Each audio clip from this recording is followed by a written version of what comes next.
આજના આધુનિક યુગમાં લોકો સમય પસાર કરવા માટે સોશિયલ મીડિયાનો સહારો લે છે, જ્યારે અગાઉના સમયમાં લોકો ઘંવરી કલાનો ઉપયોગ કરી અને અવનવી કૃતિઓનું સર્જન કરતા હતા, જેમાંની કેટલીક બેનમૂન કૃતિઓ કેટલાક વડીલોએ પોરબંદરમાં આજે પણ સાચવી રાખી છે. પોરબંદરના નિવૃત્ત પ્રોફેસર એમ જોશી તથા ડોક્ટર જનકભાઈ જે પંડિતે જણાવ્યું હતું કે આઝાદી પૂર્વેના અખંડ હિન્દુસ્તાનના સૌરાષ્ટ્ર કચ્છ પ્રદેશના ગ્રામીણ મહિલાઓ અને પુરુષો નવરાશના સમયમાં કંઈક સર્જન કરતા હતા.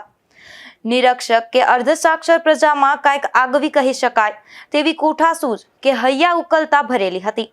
ઘરની દિવાલો પર એક શુભાકારી પ્રતીક તરીકે લાકડાની ફ્રેમમાં કાચ દ્વારા મઢાવી અને કાપડ પર આ હસ્તકલાકૃતિ તૈયાર કરવામાં આવતી હતી ને જે તે સમયે ઘંવરી કે શ્રીનાથજી બાવાની છવી કે પ્રભુની ધજા જેવા વિવિધ નામોથી ઓળખાતી લાલ, લીલા અને સફેદ રંગના મોતીથી કાપડ ઉપર ભરતકામ કરી અને બનાવાતી બેનમૂન કહી શકાય તેવી કલાકૃતિ હતી, જેમાં શ્રીનાથજી બાવાની મધ્યમાં છે અને ગોકુળની ગાયો દર્શાવેલી છે.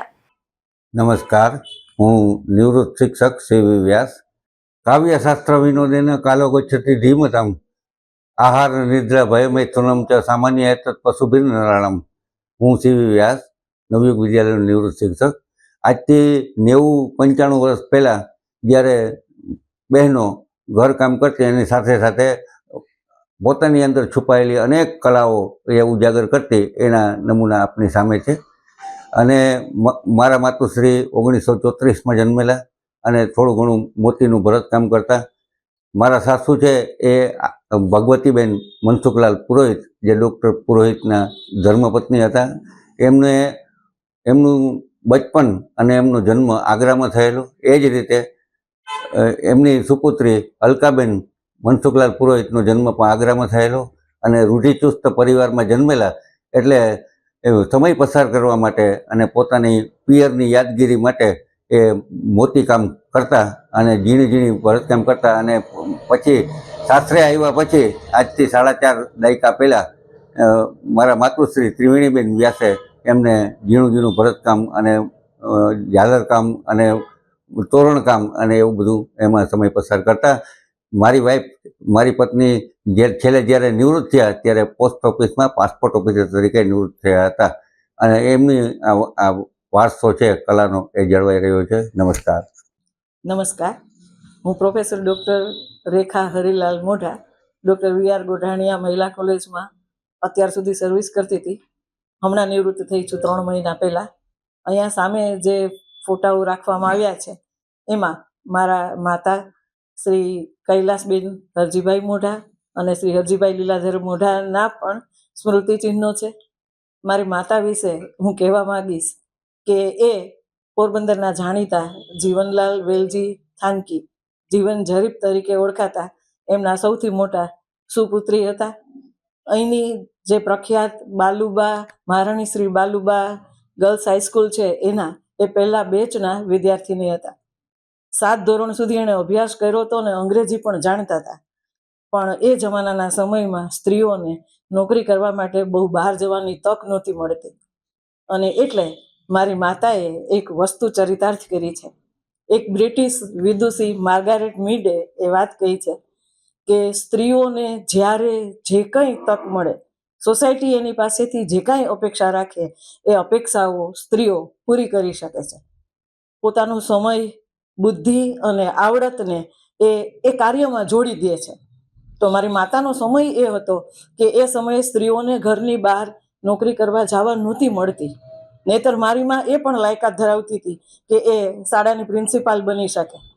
પણ એણે પછી એ ગૃહ કાર્યને જ પોતાનું કાર્યક્ષેત્ર ગણી લીધું અને એમણે પણ એમના જમાનામાં અહીંયા જે સામે રાખવામાં આવી છે શ્રીનાથજીની છબી, એ જેકો મોતીનું ભરતકામ કોઈ પણ પ્રકારના કોચિંગ કે તાલીમ વગર પોતાની કોઠાસૂઝથી અને માત્ર નમૂનાઓ જોઈને તૈયાર કર્યું છે. એવી જ રીતે ઘણા બધા દોરા ભરતના પડદાઓ, આ તે અનેક નમૂનાઓ અમારા ઘરમાં હતા કે જે આજે પણ એમની યાદ તાજી કરાવે છે. તો એ બાબતે આજે હું ખૂબ ગૌરવ અનુભવું છું કે મારી માતાએ પોતાના એના જમાનાની આ કલાને સાચવી રાખવામાં પોતાનો મહત્વનો ફાળો આપ્યો છે. આજે પણ ગુજરાત સરકાર એ સ્ત્રીઓ માટેની જે રોજગારીની યોજનાઓ છે એમાં તો કે આવી કલાઓને ઉજાગર કરવાનો પ્રયત્ન કરે છે એ બહુ સારી વાત છે. એનાથી સ્ત્રીઓને રોજગારી પણ મળે અને કલાઓ પણ સચવાઈ રહે. અસ્તુ. જીટીપીએલના સર્વે પ્રેક્ષક મિત્રોને જય શ્રી કૃષ્ણ. ઓમ નમઃ શિવાય. આજે જે આ શૂટિંગ કર્યું છે જીટીપીએલના માણસોએ એ પ્રાચીન સંસ્કૃતિનું છે. મોતીકલા કારીગરી પહેલાંના જમાનામાં આજથી લગભગ 100 વર્ષ પૂર્વે બહેનો બહાર ક્યાંય કામ કરવા નહોતી જતી ત્યારે ઘરે જ મોતીનું ગૂંથણ, ભરતકામ એ બધા કાર્યો કરતી ને એમાંથી ગરીબીના જમાનામાં મારા મા બાપ એણે કંઈક 2 પૈસા કમાણી કરી છે. જ્યારે અસીમ ગરીબી હતી ત્યારે આવી હસ્તકલા કારીગરીની મદદથી માણસોને કંઈક કમાણી ઉપાર્જનનું સાધન મળતું અને નવરાશનો સમય હોય ત્યારે કંઈક પણ કામગીરી મળતી.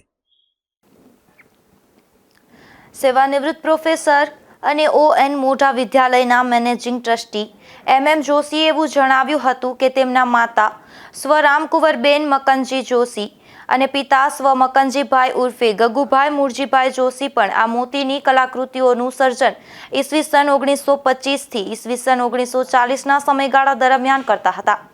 તેઓએ જણાવ્યું હતું કે માધવાણી કોલેજના નિવૃત્ત પ્રિન્સિપાલ એવા તેમના મોટા ભાઈ સ્વ PM જોશી, બહેન પ્રભાબેન લાલજીભાઈ થાનકી, સેવાનિવૃત્ત પ્રોફેસર એવા તેમના ભાઈ RM જોશી વગેરે ભાઈ બહેનોએ પોતાના માતા પિતા દ્વારા આપવામાં આવેલી ઘવરી મોતીની કલાકૃતિઓનો વારસો હજુ સાચવ્યો છે. તેમના દ્વારા શ્રીનાથજી બાવાની તથા ગાયોની છવી અને પીછવાઈ, ગણપતિજી, ગણેશજી અને મોરનું ભરતકામ, ઘોડેસવાર યોદ્ધા, આ ઉપરાંત લગ્ન જેવા શુભ પ્રસંગે ભેટ આપવા માટે મોતીના તોરણ, મોતીનું સોપારી, મોતીવાળું નાળિયેર, મોતીની ઈંઢોળી જેવી કેટલીય બેનમૂન કૃતિઓનું સર્જન ગ્રામ્ય પ્રજા કરતી હતી. નિપુલ પોપટ સાથે અશોક થાનકી, ગુજરાત ન્યૂઝ, પોરબંદર.